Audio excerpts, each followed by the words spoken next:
صباح السعادة. درس وعبرة لازم تتعلمها من اللي حصل للأستاذ بيومي فؤاد. الرزق والحياة وعلاقة الناس بيك وأي حاجة في الدنيا ملهاش علاقة لا بالشطارة ولا بالسعي. ده شغلك انت بتعمله، دي مجرد أسباب. الموضوع كله في إيد ربنا بيغير الحال في غمضة عينه. كن فيكون، اللي فوق يبقى تحت واللي تحت يبقى فوق.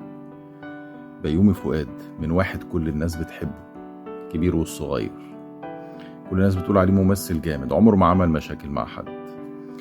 بيومي فؤاد من واحد بيمثل كل حاجة، كان فاضل له أفلام الكرتون ويبقى قفل الجيم. كان بيتحط عليه كوميكس من كتر الغنى، يقول لك الحياة في متناول المواطن البيومي فؤاد. فاتح بيزنس، شغال، كل الممثلين بيحبوه. في تصرف قد كده، في فيديو قد كده، ربنا شقلب الحال لواحد كل الناس مش طايقاه، كل الناس كرهاه، كل الناس عايزة تخسره. الموضوع كله في ايد ربنا، لله الامر من قبل ومن بعد. اوعى تدي امان للدنيا اللي متغطي بيها عريان.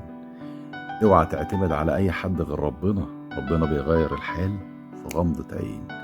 تبات عيان تصحى سليم، تبات سليم تصحى عيان، تبات غني تصحى فقير، تبات فقير تصحى غني، تبات فوق تصحى تحت، وهكذا.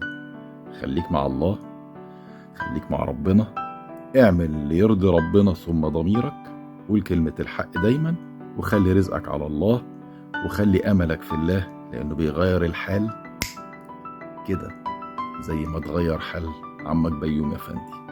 صباح السعادة.